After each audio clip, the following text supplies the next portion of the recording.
እኔ እንዲህ ነው ብዬ ልነግራችሁ አልችልም።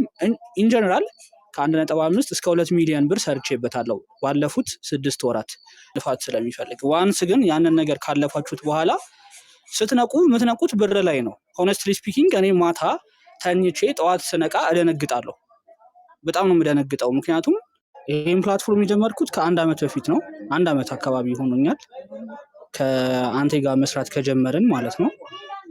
እና ላይክ እሱ ባስቀመጠልኝ መንገድ እሱ ባሳየኝ መንገድ መጀመሪያ ላይ ላይክ እኔ በጣም ድራይቭ የሚያደርገኝ ንግግር ከሱ ላይክ እዚህ ደረጃ ላይ እንድደርስ ያደረገኝ አንድ ንግግር ነው እና እሱ ልድገምላችሁ። ምናልባት እሱ ረስቶት ሊሆን ይችላል፣ እኔ ግን ልድገምላችሁ። ላይክ እዚህ ፕላትፎርም ላይ ቆየንም አልቆየንም ሰራንም አልሰራንም ጊዜው መሄዱ አይቀርም። ግን ያ ጊዜው ሄዶ አት ሰም ፖይንት እኛ ምን ላይ ነን ነው፣ ምን ላይ ደርሰናል። ለምሳሌ እኔ 5 ዓመት ቆይቻለሁ ዩኒቨርሲቲ ላይ። 5 ዓመት ቆይቼ ከዩኒቨርሲቲ ሲወጣ ይሄ ፕላትፎርም የሰጠኝን አይነት እድል አልሰጠኝም። የተማርኩበት ነገር ወይም ደግሞ ያለው ኢንቫይሮንመንት የሰጠኝ እድል ከዚህ ጋር የማይወዳደር ነው። ኢንጀነራል ምንድነው ፕላትፎርሙ ዴዲኬት ሆኖ ጊዜ ሰጥቶ በደንብ ለሚሰራ ሰው ትክክለኛውን ዋጋ ይሰጣል ማለት ነው። ወይም ደግሞ ፔባኩ የምታገኙት ነገር በልፋታችሁ ልክ ነው የሚሆነው። 5 ዓመት ለፋው፣ ዩኒቨርሲቲ ቆየሁኝ፣ ብዙ የእንቅልፍ አልባ ምሽቶችን አሳለፍኩኝ ምናምን። ስወጣ ግን ፔባኩ በጠበቅኩት ልክ አይደለም። ግን እዚህ ፕላትፎርም ላይ እንቅልፍ አጥቼ ስሰራ ፔባኩ ከጠበቅኩት በላይ ነው። ሶ እንደዚሁ አጠቃላይ የቆይታዬ 1 ዓመት ነው። በዚህ 1 ዓመት ውስጥ መጀመሪያ ላይ እንደ ጀማሪ የማደርገው ነገር፣ ሁላችሁም እንድታደርጉት የምፈልገው ነገር ምንድነው? ኢንቫይት ማድረግ ነው። አንድ ሲስተም ውስጥ እስክትገቡ ሰስቴኔብል የሆነ ቲም ቢውልድ እስክታደርጉ መቆየት የምትችሉት በኢንቪቴሽን ነው። በኢንቪቴሽን በምታገኟት ነገር አትሊስት የተወሰነ ያህል እርን እያደረጋችሁ ከፕላትፎርሙ ሳትወጡ መቆየት አለባችሁ። ሶ በዛ ሂደት ውስጥ ምን ታገኛላችሁ? የእናንተን ኢነርጂ ማች የሚያደርግ በደንብ መስራት የሚችል ሰዎችን ታገኛላችሁ። ላይክ ከ10 አንድ በሉት 10 ሰው አምጥታችሁ ከ10ሩ አንዱ ነው በስርዓት ሊሰራና የእናንተን ኢነርጂ ማች ሊያደርግ የሚችለው። ሶ ያንን ነገር በትዕግስት ኖሯችሁ ረጋ ብላችሁ በደንብ ላይክ ሁሌም ቢሆን ራሳችሁን ለትምህርት ዝግጁ አድርጉት። አፕዴት እያደረጋችሁ ራሳችሁን፣ መንገዳችሁን፣ ስትራቴጂያችሁን እየቀያየራችሁ መቆየት አለባችሁ። መቆየትና ሰስቴን ማድረግ መቻል ነው ላይክ እዚህ ፕላትፎርም ላይ ሰክሰስፉል የሚያደርጋችሁ። ሶ እንደመጣችሁ ምናምን ወይ እንደጀመራችሁ ምናምን አሁን እኔ እርን ማድረገውን ያህል እርን ልታደርጉ አትችሉ። ምክንያቱም ፕላትፎርሙ ልፋት ስለሚፈልግ ማለት ነው። ዋንስ ግን ያንን ነገር ካለፋችሁት በኋላ ስትነቁ የምትነቁት ብር ላይ ነው። ሆነስትሊ ስፒኪንግ እኔ ማታ ተኝቼ ጠዋት ስነቃ እደነግጣለሁ። በጣም ነው የምደነግጠው። ምክንያቱም ላይክ ፖይንቱ ምናምን በጣም የሌለ እንትን ብሎ ምናምን ነው የሚጠብቀኝ ማለት ነው ጠዋት ስነሳ። ስለዚህ የመጀመሪያዎቹን በፌዝ ባስቀምጥላችሁ የመጀመሪያዎቹን 5 ወራት ያን ያህል እርን አላረኩበትም። ያ ማለት ግን እርን እያረኩበት ግን ያን ያህል እርን አላረኩበትም። ናውዴይስ ግን በሳምንት ውስጥ ለ2 ቀን ያህል ምናምን እስከ 2.7 ሚሊዮን ምናምን በኮሚሽን አገኛለሁ። ከዛ ውጪ ባሉት ቀናቶች 400,000፣ 500,000፣ 700,000፣ 800,000 እነዚህ ራንደምሊ የተለመዱ ኮሚሽኖች ናቸው በቀን ማለት ነው። ሶ ባጭሩ ከ$50 እስከ $100 በአንድ ቀን እርን አደርጋለሁ ማለት ነው በትንሹ። አንዳንዴ ደግሞ በደንብ እንቅስቃሴ ባለበት ሰዓት ደግሞ እስከ $200 እስከ $300 ይደርሳል ማለት ነው እርኒንግ በቀን ማለት ነው። ሶ እዚህ ላይ ለመድረስ ግን መጀመሪያ የሚያስፈልጋችሁ ነገር ምንድነው? እንዳልኳችሁ ነው። በኢንቪቴሽን መቆየት፣ ቲማችሁን በደንብ ሰፖርት ማድረግ፣ ጋይድ ማድረግ፣ በእናንተ ልክ እንዲሰሩ የተቻላችሁን ያህል ጥረት ማድረግ።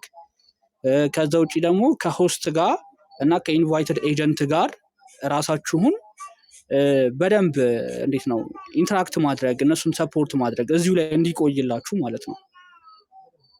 እንደ ችግር ገጠመኝ ብዬ የማመጣው ነገር ምንድነው? አንደኛ በምትሰሩት ልክ ወይም በምታስቡት ልክ እናንተ ሰዎችን ባገዛችኋቸው ልክ ላይጓዝላችሁ ይችላል።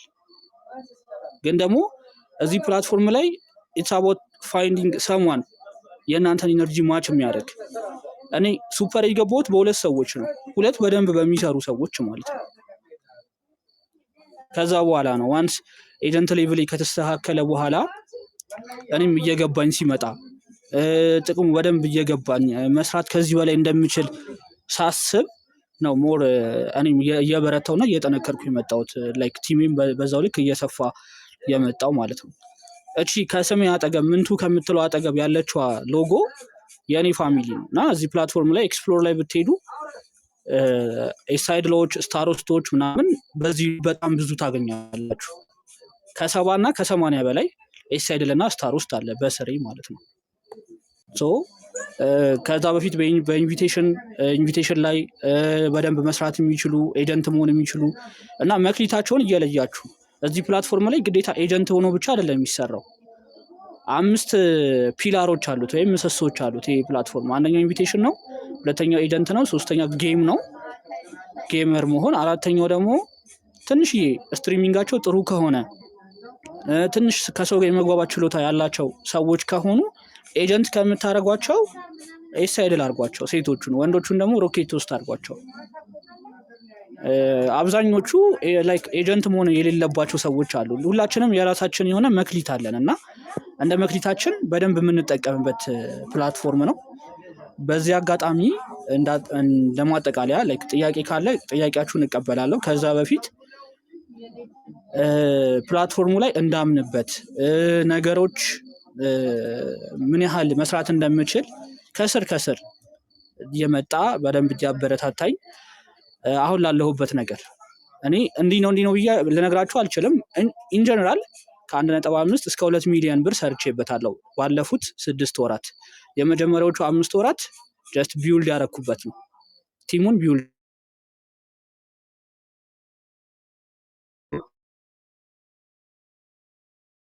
ጥቅም እስኪጀምር ድረስ ከእናንተ ልፋትና ኮስት ብቻ ነው የሚኖረው እንጂ ምንም የምታተርፉት ነገር የለም። ይሄን ፕላትፎርም እንደዛው ነው። ቢውልድ ያደረጋችሁት ቲም ወይም ደግሞ የገነባችሁት የራሳችሁ ኢምፓየር ዶሚነንት ማድረግ ሲጀምር ፕላትፎርሙ ላይ በደንብ መስራት የሚችሉ ሰዎችን እስክታፈሩ ድረስ ልፋት ነው።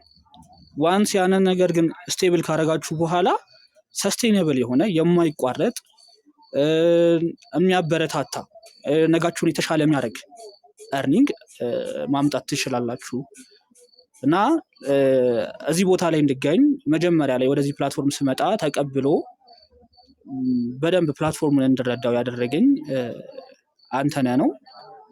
እስካሁን እድሉን አላገኘውም ለማመስገን በጣም ነው ማመሰግነው።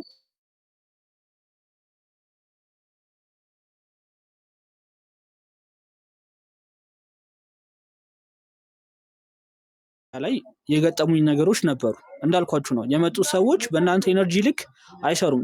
ሌላው ደግሞ ኢንቫይት ስታደርጓቸው ትክክለኛውን የሆነ ብሪፍ የሆነ ኤክስፕላኔሽን አድርጉላቸው ከመምጣታቸው በፊት። ገና ለገና ኢንቫይት ተደርገው እንዲመጡላችሁ ብቻ ያልተሟላ መረጃ ወይም ደግሞ የሚያደናግር መረጃ አትስጧቸው።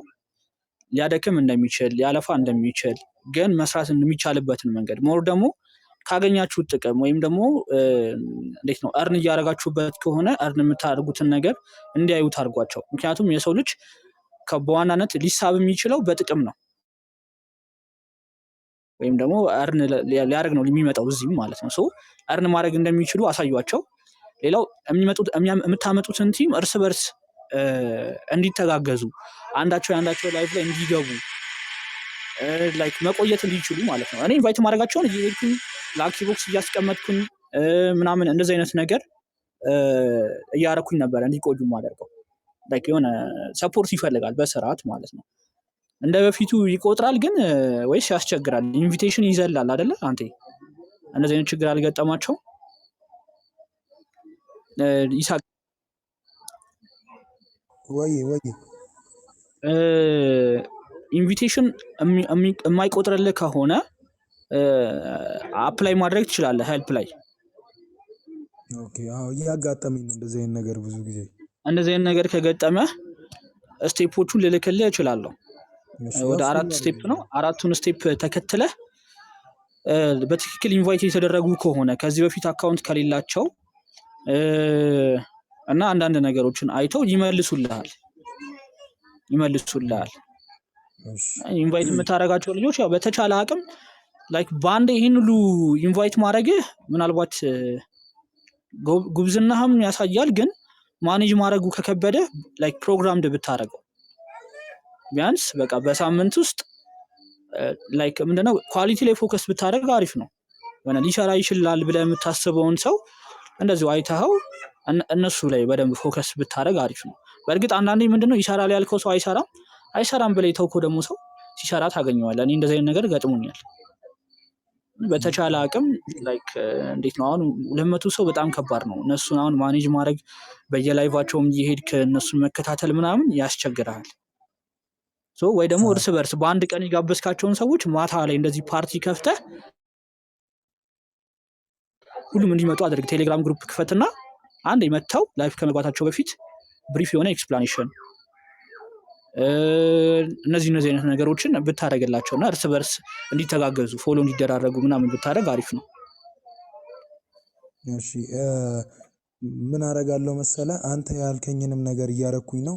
በመቀጠል ግን ለሁሉም እኔ ጋር ያሉ ልጆች ምን አይነት ቻሌንጅ እየሰጧቸው መሰለ፣ በዚህ ሳምንት አሪፍ ለሰራ ሰው ጊቫዌ እያስቀመጥኩላቸው ነው እያሰራ ያለሁት በአቅሜ ማለት ነው። ናይስ። እና ደግሞ አንዳንድ ቪዲዮዎች አሉ ለመስራት የሚያግዛቸውን ከአንትሽ የዩቲዩብ ቻናል ላይም ሆነ ከሸረፍ የዩቲዩብ ቻናል ላይ ሼር እያረኩላቸው ነው እየሰራ ያለሁት። እንዳልከው ይከብዳል ሁሉ ሰው መቆጣጠር፣ ግን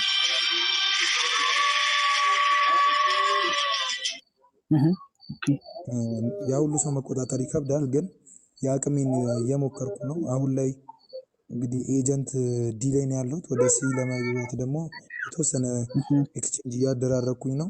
ስለመጣ አመሰግናለሁ። በጣም የሚጠቅመንን ምክር ነው እየሰጠህን ያለ ነው። እሺ አባቢ በርታ፣ የምር በርታ። ላይክ ምንድነው እንዳልኩ ነው መቆየት ነው። እዚህ ፕላትፎርም ላይ ትልቁ ነገር ሰስቴን አድርጎ መቆየት ነው። አንተ አሁን በኢንቪቴሽን ይህን ያህል ኢንቫይት ማድረግ ከቻልክ በእርግጠኝነት መቆየት ትችላለህ፣ የተወሰነ መጠቀም ስለማይቀር ማለት ነው። በጊዜ ሂደት 3-4 በደንብ የሚሰሩ ኤጀንቶችን ካገኘህ በነዛ በራስን መለወጥ ትችላለህ። በቃ እኔ ጋር ያሉት እንደዛ ናቸው፣ 4 ወይ 5 ናቸው ላይክ በደንብ የሚሰሩ ኤጀንቶች ቀጥቷል። እኔ ሞር ፎከስ ማድረገው ኤሳይድል እና ስታር ውስጥ ላይ ነው። እነሱንም ደግሞ ከተለያየ ፕላትፎርም እየሄድክ እንዲህ ላይቭ ስትሪም የሚያደርጉትን አይተህ በደንብ መስራት የሚችሉትን አይተህ እነሱ ላይ ፎከስ ብታደረግ ይሻላል ብዬ አስባለሁ። እኔ አሁን በኢንቪቴሽኑ ሞክሬያለሁ የሆነ ያህል ርቀት ለመሄድ፣ ግን አንዳንዴ ቁጥርም ይዘላል፣ አንዳንዴ ደግሞ መጥተው አይሰሩም። ምንድነው ያደረኩት እንዲህ ስትሪም የሚያደርጉ የተለያየ ፕላትፎርም ላይ ስትሪም የሚያደርጉ ሰዎችን ማምጣት ጀመርኩኝ ማለት ነው። ምክንያቱም አንደኛ የስትሪሚንግ ኤክስፒሪየንስ አላቸው፣ ጊፍተር የሚያዝ አቅም አላቸው ምናምን። ሌላ ካወቀው ቪጎ የሚባልም ፕላትፎርም አለ፣ ከዛም ላይ ምናምን ብዙ ነበር የማመጣው እንደዚህ ማለት ነው። እና እነሱ ናቸው አሁን በደንብ እየሰሩልኝ ያሉት። ይሄኛውንም ስትራቴጂ ልትጠቀመው ትችላለህ።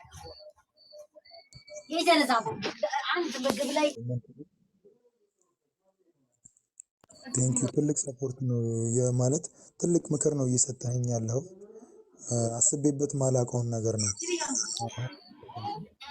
አብሽር በቃ ጥያቄ ካለ ፎሎ አድርጌዋለሁ። ያለውን ነገር መመካከር እንችላለን። ሀሳቤን ሼር አደርጋለሁ። አይሰስብሽ። በርታ። እሺ በርታ። ምር በጣም እኔ እንዳልኩ ነው። በቃ እኔ 5 ዓመት ከአዲስ አበባ ዩኒቨርሲቲ ነው ግራጁዌት አድርጌ የወጣሁት። ስወጣ መማሬ ያመጣልኝ ኦፖርቹኒቲ የለም። ስወጣ የተቀበለኝ ኢንቫይሮንመንት እንዴት ነው ሌላ ሀሰል እንጂ እንደዚህ የሆነ በለፋው ልክ የምታገኝበት ነገር አይደለም። ይሄ ፕላትፎርም ግን በለፋው ልክ በደንብ የምታገኝበት ፕላትፎርም ነው። በለፋበት የምታገኝበት ፕላትፎርም ነው። በቃ እንዳልኩ እናደርጋለን። ፍርዶስ መጣው ይግቢ። እሺ አንቴ